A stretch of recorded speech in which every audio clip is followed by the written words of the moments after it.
জাকাতযোগ্য সম্পদ কি কি? জাকাতেবল অ্যাসেট, সব সম্পদে জাকাত হয় না। এই পয়েন্টটা খুব গুরুত্বপূর্ণ, আপনাদেরকে মনোযোগ দিয়ে শুনতে হবে।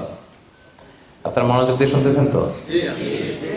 আপনি ধরেন ওই যে উদাহরণ দিয়েছিলাম, গত রমজানের 20 তারিখে নেশা পরিমাণ সম্পদের মালিক হয়েছেন, দেখলেন সারা বছর আছে এই টাকাটা। তো এই 20 রমজানে তো আপনি এখন হিসাব করবেন, তাই না? তো হিসাবে আপনি কি কি ধরবেন? সব সম্পদে জাকাত নাই। আপনার বাসার যে ফার্নিচার, এটা হিসাব করা লাগবে না। আপনার যে ফ্রিজ, আপনার যে এয়ারকন, আপনার যে থাকার যে ফ্ল্যাটটা, আপনার যে বাংলো বাড়ি, এগুলোতে কোনো জাকাত নাই। আপনার চলার জন্য যে গাড়িটা লাগে, এগুলোতে কোনো জাকাত নাই। আপনার নিজের জন্য যে ল্যাপটপ, মোবাইল, যত কিছু আছে, গ্যাজেট বলেন, এগুলোতে কোনো জাকাত নাই। তাহলে কি কিসে জাকাত আছে? জাকাতেবল অ্যাসেট কি, জাকাতযোগ্য সম্পদ কি, সেটা আমরা শুনি। 1 নম্বর হচ্ছে সোনা রূপা, gold and silver in its any form, যে কোনো ফর্মে, যে কোনো ফর্মে। এটা জুয়েলারি হোক, অর্নামেন্টস হোক, এটা বার হোক, বিস্কিট হোক। অনেকে গোল্ডের বার কিনে না, দেখবেন 999 এর ফাইনেস্ট গোল্ড, একেবারে খাপটাত নাই, 24 ক্যারেটের গোল্ড, 999 লেখা থাকবে ওটার উপরে চকচকে, আপনার গোল্ডের বার, গোল্ডের বিস্কিট। অনেকে শখ করে গোল্ডের প্লেট, টেট, তৈজসপত্র এগুলো কিনে। হ্যাঁ, স্বর্ণের ঘড়ি অনেকে কিনে। পুরুষের জন্য কিন্তু স্বর্ণের ঘড়ি, আংটি কোনোটাই পরা বৈধ না। কিন্তু যদি কেউ কিনে, স্বর্ণের কলম আছে, শখ করে কিনে, অনেকে টাকা রাখার জায়গা পায় না, তো ভাবে যে একটা কলম কিনে ফেলি স্বর্ণের, তারপর স্বর্ণের ঘড়ি, স্বর্ণের এই সেই। তো এরকম জুয়েলারি বলেন, তৈজসপত্র বলেন, যা যা আছে আপনার সব হিসাব করতে হবে in its any form. Gold and silver, এটা জাকাতেবল অ্যাসেট। বোনেরা অনেক সময় প্রশ্ন করে যে যেই গহনা আমি পরি, এটারও কি জাকাত দিতে হবে? ইখতিলাফপূর্ণ মাসালা, বিশুদ্ধ মত হচ্ছে দিতে হবে। 3 মাযহাব বলছে দেয়া লাগবে না, ইমাম আবু হানিফা বলছে দেয়া লাগবে, এবং আবু হানিফা রাহিমাহুল্লাহর কথাটাই ভ্যালিড, বেশি যুক্ত। সুনানে আবু দাউদের হাদিস, আম্মা জান আয়েশা রাদিয়াল্লাহু তাআলা আনহা স্বর্ণের বা রূপার একটা আংটি পরে আছেন। রাসূল সাল্লাল্লাহু আলাইহি ওয়াসাল্লাম বলেন, জাকাত দিছো? আম্মা জান বলেন, না, এটা পড়ছি যাতে আপনার সামনে আমি আমার সৌন্দর্য বাড়াতে পারি। রাসূল সাল্লাল্লাহু আলাইহি ওয়াসাল্লাম বলেন, হাসবুকি মিনান নার, জাহান্নামে ঢুকাতে এটাই যথেষ্ট। সাথে সাথে জাকাত দিয়ে দিলেন আম্মা জান আয়েশা। তো আম্মা জান আয়েশা তো এটা পরিহিতা ছিলেন, কি বলেন। আরেক নারী আসলেন তার মেয়েকে নিয়ে, হাতে 2টা স্বর্ণের চুড়ি।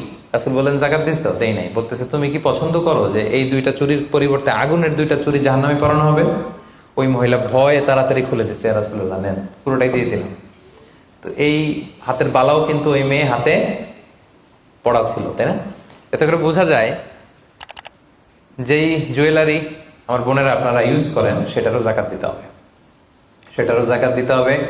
আপনার সিন্ধুকে থাক, গলায় থাক, আপনি সব কাউন্ট করে জাকাত দিবেন। তবে আপনি বিক্রয় মূল্য হিসাব করবেন, কারণ আপনি 1 লক্ষ টাকা দিয়ে একটা নেকলেস কিনছেন, বেচতে গেলে কি 1 লক্ষ পাবেন? কথা বোঝেন নাই? পাবেন? এটার সাথে খাদ আছে, এটার মেকিং চার্জ আছে। জুয়েলারি দোকানেরও একটা মেকিং চার্জ রাখে।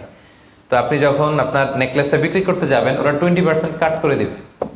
1 লক্ষ টাকার নেকলেস আপনি দোকানে বেচতে গেলে কত টাকা পাবেন? 80,000 টাকা হিসাব করবেন, বিক্রয় মূল্য ধরতে হতো। তো তাহলে সম্মানিত ভাই এবং বোনেরা, জাকাতেবল asset 1 number golden silver. 2 number হচ্ছে ক্যাশ। ধরেন আজকে আমি আমার জাকাত হিসাব করতে বসছি, তো আমি দেখতেছি যে আমার স্বর্ণ টর্ণ কি আছে না আছে, আমি হিসাব করতেছি। স্বর্ণের পালা গেল, এবার আমি হিসাব করবো আমার ক্যাশ কোথায় আছে, পকেটে কত, ওয়ালেটে কত, ড্রয়ারে কত, ব্যাংকে কত, কারেন্ট অ্যাকাউন্টে কত, ফিক্সড অ্যাকাউন্টে কত, সেভিংস অ্যাকাউন্টে কত।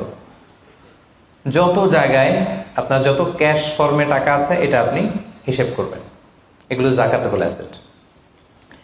আরো কিছু সম্পদ আছে, এগুলো ক্যাশ না, তবে ইজিলি লিকুইডেট করা যায়, চাইলে টাকা বের করে আনা যায়। যেমন প্রাইস বন্ড অনেক কিনে রাখে না, আমাদের ডাক বিভাগের সঞ্চয়পত্র আছে না, এগুলো ফিক্সড ডিপোজিট, অনেকে ইন্স্যুরেন্স করে, লাইফ ইন্স্যুরেন্স।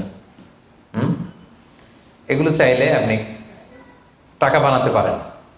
তো এটা অনেকে বলে, হুজুর এটা তো ম্যাচিউরড হয় না, কিভাবে করব? এটা ব্যাংকে আপনি নক দিলে ওরা স্টেটমেন্ট দিবে যে আজকে এই ডিপোজিটটা ভাঙালে কত পাবেন, একটা স্থিতি দেখাবে। এটা আজকের স্টেটমেন্ট, ওই স্টেটমেন্ট আপনি বের করে নিয়ে আসবেন যে আজকে 20 রমজানে যদি আমি এটা ভাঙ্গাই, তো আমি পাবো এত, তাহলে এটার মালিক আপনি, এটা আপনি যোগ দিবেন। তাহলে বুঝতে পারছেন এটা? এগুলো জাকাতেবল অ্যাসেট। আচ্ছা, গেল। এরপরে ব্যবসার সম্পদ, উরুদ উত্তেজারা, যত ব্যবসার সম্পদ আছে এটা কিন্তু আপনি জাকাতে হিসাব করবেন। উদাহরণ দেই, একজন বিস্কিট ফ্যাক্টরির মালিক, মানে বিস্কিট বিক্রি করে। তো আজকে আমি যে জাকাতের হিসাব করতে বসছি, আমি আমার কোম্পানিতে ফোন দিয়ে আজকে কত carton biscuit ready to sell, কত কার্টুন, ধরেন 50,000 পিস, তো এটার দাম কত, বিক্রয় মূল্য আমি যোগ দেব।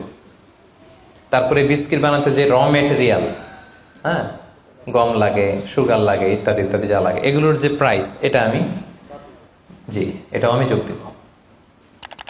ওখানে ধরবো না কি, ওখানে ধরবো না হচ্ছে যেটা ফিক্সড অ্যাসেট। ব্যবসার ক্ষেত্রে ফিক্সড অ্যাসেট ধরতে হয় না। যেমন ধরেন আপনার ফার্নিচার বা কারো বিস্কিট ফ্যাক্টরি, তার ফ্যাক্টরির যে জায়গাটা, এটা আসবে না।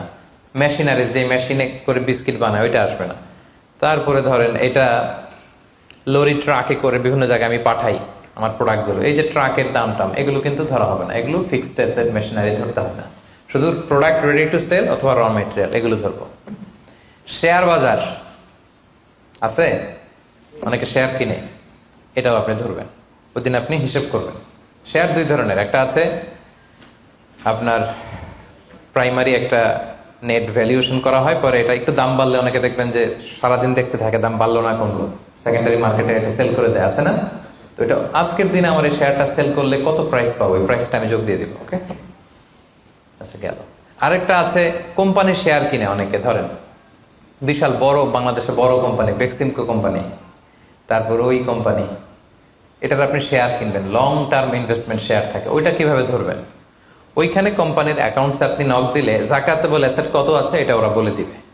বড় কোম্পানিগুলোতে ম্যাক্সিমাম 40% জাকাতেবল অ্যাসেট থাকে। এই যে লিস্টগুলো আপনাকে শোনালাম, এগুলো হচ্ছে জাকাতযোগ্য সম্পদ। আপনার এগুলোর উপর জাকাত আসে।